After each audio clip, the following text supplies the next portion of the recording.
with the quality we have, we know, yeah, we're gonna get big chances and hopefully score. So that happened, and yeah, very good performance I think from the whole team, and yeah, great win. You talk about the stadium, you could just feel it went up more than a notch tonight, knockout. Yeah, no, they were fantastic like always, but yeah, they helped us a lot today, and yeah, it gives us extra energy every time, again and again, and we are very happy with this club, with these fans. Very happy with the season as well. I spoke to you right at the start of the season, and you were talking about how you wanted, as a team, as a club, to win everything this season. You're already in one final. How achievable is the rest? Yeah, we are on the right track, you know, but it's we have to take it game by game, step by step. So today, good job done. Yeah, so we are in one final, but we have a lot to play for still, and yeah, we have to stay calm and focus to reach as much as possible. I know that, but everything just seems to be falling into place for you. Yeah, we are in a good flow at the moment, but yeah, we have to keep going. So you know how football goes. It's about consistency, and yeah, we have to keep the momentum. I know what you can see what's coming next, and it's been a while since we did this. We did it a lot last season because you won it a lot last season. No, I didn't win it. I always gave it away. You always gave it away between you and Curtis, but this is your very own semi-final player of the match, Cody. Congratulations. Thank you very much. Thank you very much. All right. Thank you. Yes. Very nice. Difficult today, but we did very well. So I'm proud of the boys, and now we focus on the FA Cup. Is Cody Gakpo in the best form of his career right now?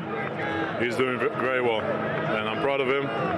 We need him in the best shape of his life, so hopefully he can even become better. And well, he's doing so well, like the other boys as well. So big credit to him and the rest of the boys. And Conor Bradley was the highlight tonight, maybe the way he took the ball and created the final goal. Yeah, listen, you know, everyone has to contribute in scoring goals, and I think the way we scored the goals today, I think it was important. It was nice. We go back to Wembley, where we face a very intense Newcastle. So when the time is there, we prepare well, and we're looking forward to it. And whatever happens, you get to go back to Wembley with this Liverpool team for another final. Yeah, and I'll lead the boys in the best possible way. I'm always proud to be leading out the boys, but these occasions obviously are special, and we're looking forward to it. And when the time is there, we will be ready. Like I said, it will be a difficult game, but any game that we play at the moment is difficult, so we have to keep going, and let's see what it brings. Well done. Thank you. The truth is, forced the ball.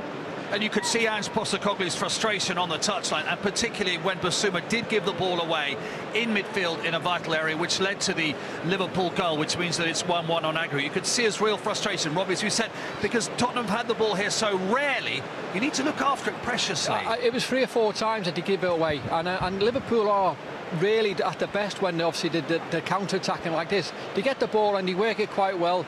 Gakpo, I think Ali alluded to, balls come to him quite quick, and he's actually adjusted his body and he's got the shot down. It's a little bounce off the floor past the keeper.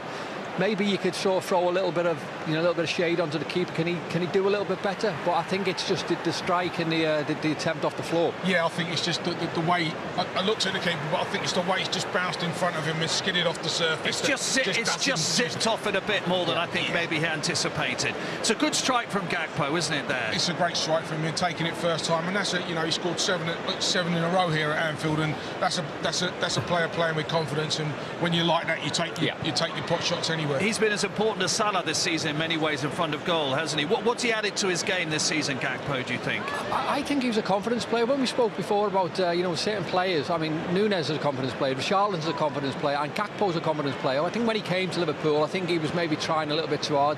He's added the goals, but when you look at him now, he's got a directness about him where he's confident of running at players, his confident goals. When you look at Liverpool in terms of goals they score, Salah is obviously he's the talisman, he's the main man, but Gakpo's weighed him quite a few as well. Do I get the feeling that not much will change in the second half? I'm Ange Postecoglou, we need to keep the ball better in midfield. Liverpool will still have more of the ball. I think we'll see more of the same, won't we, in the second half? Yeah, I can't see him changing it too much. The one thing he'll be saying in there, we've got to take care of the football when we win it back. We're doing really well to defend in the way we're defending. but when we're attacking, we need to keep the ball a little bit better. Liverpool's point of view?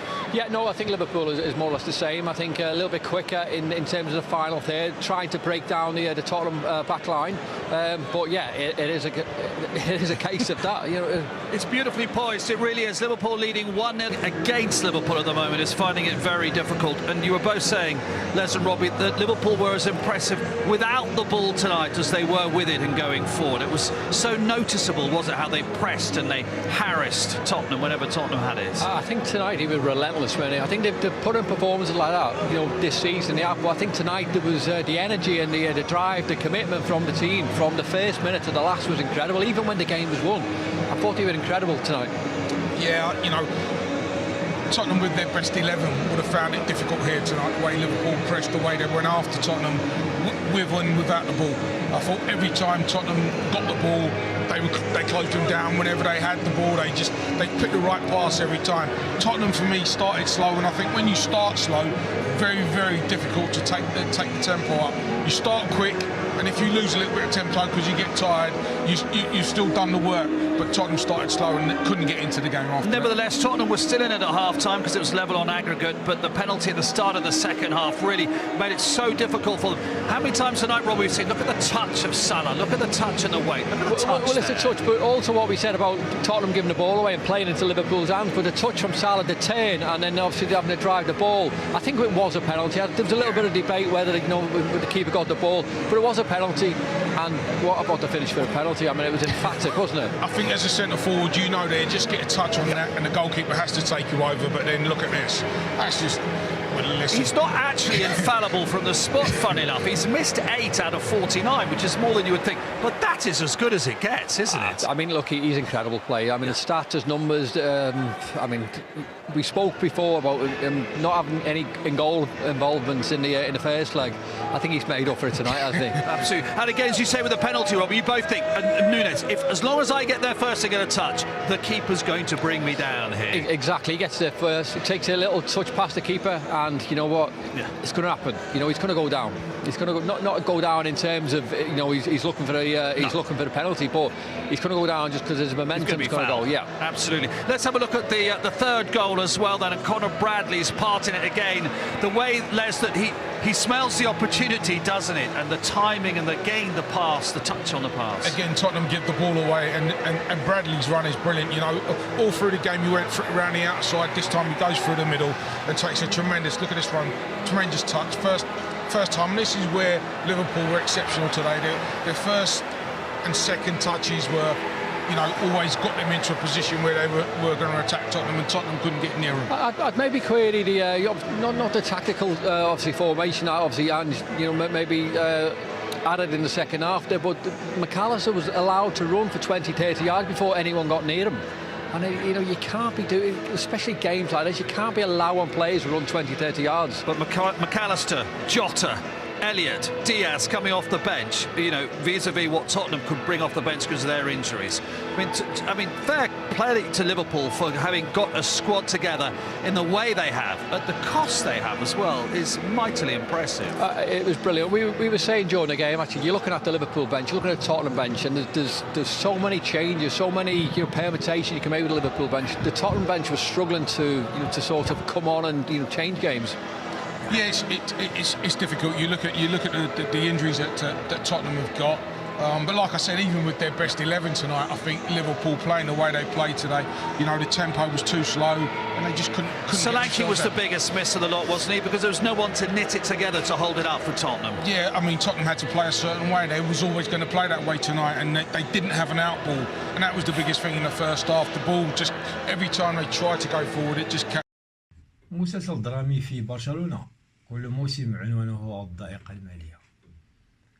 برشلونة يحتاج إلى رحيل اللاعبين الذين يتقاضون رواتب عالية مع بقاء نحو أسبوعين على إغلاق سوق الانتقالات الصيفية. لم يتمكن برشلونة من حل جميع المشاكل المالية التي تعرقل تسجيل الصفقات الجديدة التي تعاقد عليها هذا الموسم، ويعمل لديه كل مدرب رياضي للنادي الكتالوني للتخلص من كتلة الرواتب الكبيرة حتى يتمكن النادي من الدخول في قاعدة التعاقدات المعروفة ب1-1. وتطبق هذه القاعدة على الأندية التي لا تعاني من مشاكل مالية وتمتلك حرية التصرف في الأموال التي تجنيها من بيع اللاعبين. ويحتاج برشلونة إلى رحيل لاعبين أصحاب الأجور العالية مثل الفرنسي كليمنت لينغلي الذي يتقاضى راتبا مرتفعا يصل إلى 18 مليون يورو وينتهي عقده مع البارسا صيف 2026. وتبلغ القيمة السوقية للاعب نحو 10 ملايين يورو، لذلك يرغب البارسا في بيعه وليس انتقاله على سبيل الإعارة مرة أخرى. ولعب لينغلي في الموسم الماضي لنادي أستون فيلا الإنجليزي، ولكنه عاد مرة أخرى إلى البارسا بعد نهاية فترة الإعارة. وطالما لم يغادر الفرنسي أو أي لاعب آخر فلن يدخل البلوغرانا قاعدة 1-1 وهي ضرورية للتعاقد مع اللاعبين. الأزمة المالية مستمرة، ويبحث برشلونة على مدار الأسابيع الماضية عن شريك جديد يوفر له مبالغ مالية إضافية تساعده على تسديد ديونه وضبط فاتورة الرواتب.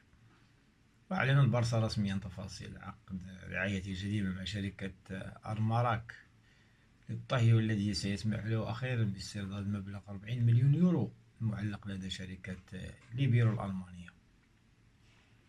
وكانت ليبيرو حصلت على نسبة 10% من بارسا فيجن في الموسم الماضي مقابل 60 مليون يورو، سدد منها 20 مليون فقط، وتأخرت الشركة الألمانية في دفع المبلغ المتبقي.